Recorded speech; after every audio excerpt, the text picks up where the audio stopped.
કે જુનાગઢ જિલ્લાના કલેક્ટરશ્રીની અધ્યક્ષતામાં જિલ્લા ફરિયાદ સમિતિની બેઠકનું, જિલ્લા પુરવઠા સમિતિની બેઠક, જિલ્લા પોલીસ સલાહકાર સમિતિની બેઠક, આ બધી બેઠકનું આયોજન થયું. આજની બેઠકમાં મારા તરફથી મુખ્યત્વે 3-4 મુદ્દાઓ હતા. એક, વિસાવદરના કાછિયા નેસથી સાસણ જવાનો જે જંગલનો રસ્તો છે, એ રસ્તાને મોટરેબલ બનાવો, એટલે કે ચાલવા લાયક બનાવો, એટલે કે એની સરફેસ બરાબર કરવી. એ પ્રશ્ન બાબતે આજે માર્ગ મકાન વિભાગના અને વન વિભાગના અધિકારીઓ સાથે ચર્ચા થઈ છે અને આવતી મીટિંગ સુધી ચર્ચા પેન્ડિંગ રાખવામાં આવી છે. મારી રજૂઆત એવી છે કે માર્ગ મકાન વિભાગ એની દરખાસ્ત કરે જંગલ વિભાગને, અને જંગલ વિભાગ એની મંજૂરી આપી અને આ રસ્તો આપણે જે નિયમ પ્રમાણે સારો બનાવી શકીએ એ બનાવવો જોઈએ. બીજી રજૂઆત કે જુનાગઢ જિલ્લાના અનેક તાલુકાઓમાં, અનેક ગામમાં, અનેક ખેડૂતોને વર્ષ 2022-23, 23-24, 24-25 અથવા હમણાંનું વર્ષમાં સરકારનું જે રિબેટ મળે છે, કેન્દ્ર સરકારનું અને રાજ્ય સરકારનું જે મળીને 0% લોન જે મળે છે, એનું રિબેટ નથી મળતું. મેં આજે SBI bank, JDC bank, axis bank, bank of Baroda અને યુનિયન બેંક, આટલી બેંકોએ કયા કયા વર્ષનું રિબેટ ચૂકવ્યું છે, કયા કયા વર્ષનું રિબેટ ચૂકવવાનું બાકી છે, નથી ચૂકવું તો કેમ નથી ચૂકવું, એની ઉપર ઊંડાણપૂર્વક ચર્ચા થઈ છે. મને માહિતી આંકડાઓ પણ આપ્યા છે, પણ છેલ્લી ઘડીએ માહિતી આપી એટલે હું અભ્યાસ કરી શક્યો નથી, એટલે એ પ્રશ્ન પણ આજે આપણે પેન્ડિંગ રાખ્યો છે. આ સિવાય અમારા ભેસાણમાં મામલતદાર કોર્ટ અધિનિયમ હેઠળ ખેતીવાડીએ જવાના રસ્તાઓ કે પાણીના પ્રશ્નો બાબતે અનેક ફરિયાદો આવી, એની ઉપર અનેક કેસો થયા, એની ઉપર અનેક નિર્ણયો આવ્યા, પણ નિર્ણયોનો અમલ થતો નથી.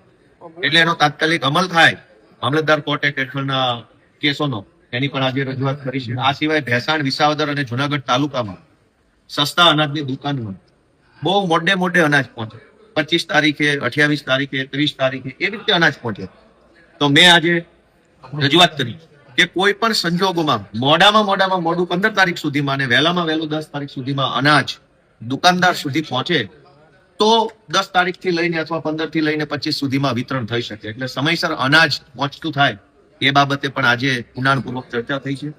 અમારી મોટી મોડપરી, છેલણકા, જામકા, કરિયા, આ વગેરે ગામોમાં પાણીની ટાંકી તોડવાનો પ્રશ્ન હતો, જે પૈકી કરિયા ગામની ટાંકી, છેલણકા ગામની ટાંકી, જામકા ગામની ટાંકી, આ બધી ટાંકીઓ તોડવામાં આવી છે. મોટી મોડપરીની પાણીની ટાંકી હજી તૂટી નથી 1 વર્ષથી, એ બાબતે આજે પાછી ચર્ચા કરી છે અને પ્રશ્ન પેન્ડિંગ રાખ્યો. વિસાવદરના વતની અને પૂર્વ કેબિનેટ મંત્રી કનુભાઈ ભાલાળાના ગામમાં ગ્રામ પંચાયત છે જ નહીં. છેલ્લા 1 વર્ષથી આ વાતની હું રજૂઆત કરું છું કે વિકાસના નામે મોટી વાતો થાય છે, પણ મંત્રીના ગામમાં ગ્રામ પંચાયત નથી. હવે ગામમાં ગ્રામ પંચાયત નથી, બનાવવા છે વિશ્વગુરુ, તો કેવી રીતે બનશે? ભાઈ, વિશ્વગુરુ બનો વાંધો નથી, પણ ગ્રામ પંચાયતે બનાવો સાથે સાથે. આપણે વિશ્વના ગુરુ બની જઈએ અને અમેરિકા કે ઓસ્ટ્રેલિયાના કોઈ નેતા પૂછશે કે તમારા ગામમાં, મંત્રીની ગામમાં ગ્રામ પંચાયત નથી, તો આપણે વિશ્વગુરુ તરીકે શું વિશ્વને જવાબ આપશું? એટલે વિશ્વગુરુની સાથે સાથે ગ્રામ પંચાયત પણ કાલાવડ ગામમાં બને. આ સિવાય લીમદ્રામાં, મોણિયામાં, ઈસાપુરમાં, ગોરવિયાળીમાં, અમારા ઢોળવામાં, આ બધા ગામોમાં ગ્રામ પંચાયતનું મકાન નથી, તો વિશ્વગુરુની સાથે સાથે ગ્રામ પંચાયત પણ બને એવી લાગણી મેં આજે વ્યક્ત કરી છે. અને આમ કુલ મળીને અલગ અલગ પ્રશ્નો જે આપણા જિલ્લાના હતા, બીજા ઘણા બધા નાના મોટા પ્રશ્નો હતા. દલિત સમાજના અમારા આગેવાન છે ભેસાણના ખંભાળિયાને, એમને જંગલ મળી છે, જમીન મળી છે સાથણીમાં, પણ એ જમીન મળી છે 8 વીઘા અને કબજો 5 વીઘાનો છે, તો બાકીની જમીનનો જે મુદ્દો હતો એની ઉપર ચર્ચા થઈ છે.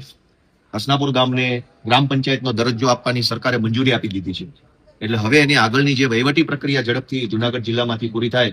આઝાદીના આટલા વર્ષો પછી બધાના સહિયારા પ્રયાસોના અંતે હસનાપુર ગામને મહેસૂલી ગામ તરીકે દરજ્જો આપવાની મંજૂરી મળી છે.